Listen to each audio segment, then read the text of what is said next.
For our 40 Years project, we interviewed 3 people with 3 dreams who have all helped to make Childline a safe and fun environment to be part of.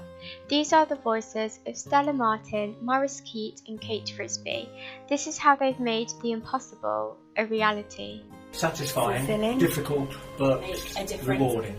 I'm a volunteer counsellor. Most of it is counselling young people and listening to them on over the phone and then online chats and emails. But then I also take part in the media side a little bit as well. So there was recently a company called Van that raised a lot of money for Childline, so I went and had some photos taken for the press and stuff like that. And having been involved with children through governorships of schools and so on, I felt it was a good place to start. Just felt as though I'd still got a lot to offer. Well, I think the highlight was making sure that Nottingham base stayed in being. Back in 2005, there was a chance the whole base would disappear because there were funding issues and so on. And myself and a colleague made a big effort to actually put this base in place. I got someone the other day that kind of said, like, you've literally saved my life. They kind of said, like, they were really suicidal, felt really low, and they kind of, and kind of to hear something that strong, is really rewarding, kind of like makes you realise like that there is a point to it, kind of why you do it. The highlights really are when at the end of every call that a child says, "Thank you, I feel so much better." It's always very gratifying. Well, it's moved on considerably since I first joined it, because initially it was Childline and it was all on its own, raising its own funds and making sure that it could actually manage its finances.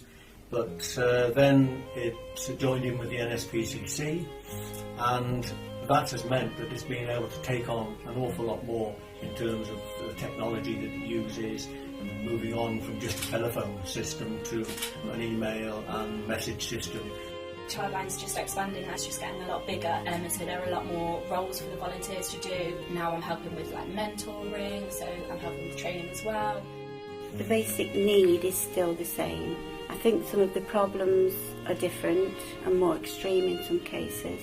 I think Childline as an organisation is, and I'm not just saying this, it's wonderful. We're very well cared for, it's very professional, and it's always child-centred.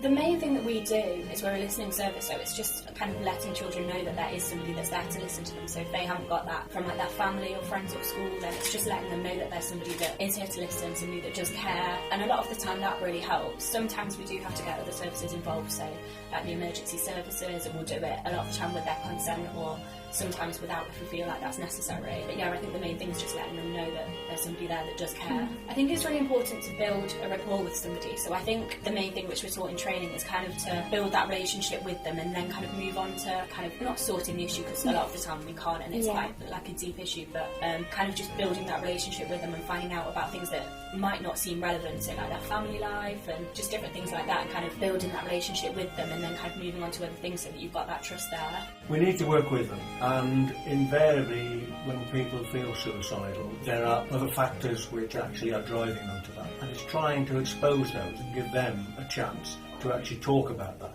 and then to work with them to actually make sure that they can, even for a short time, be safe and work out a safe plan. And we always do say that Childline don't believe that actually killing yourself is the answer to anything. There are other ways out of it.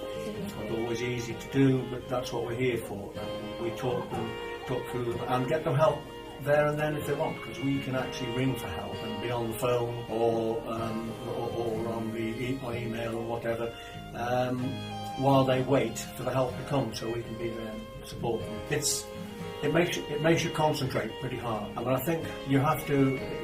It can leave lots of feelings with you, but you have to be prepared to actually put into the background your own emotions for that at that time.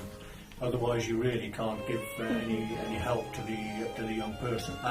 So, regardless of what actually is happening, you need to actually try and be very objective. But of course, we have the support in the counselling room of supervisors who are there to sit with you, to help with you.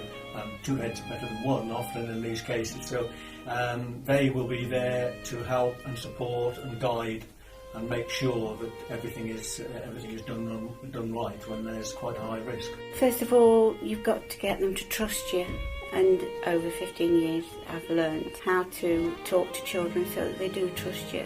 And then find out basically what's brought them to the feelings that they've got today, and see if we can get to understand that feeling and talk them through it. Hopefully we can. Sometimes it's just that they're so desperate they've got nobody to talk to, nobody on their side. From our journey across volunteering, we've heard some extraordinary voices and some heartwarming tales of hope, dreams and courage.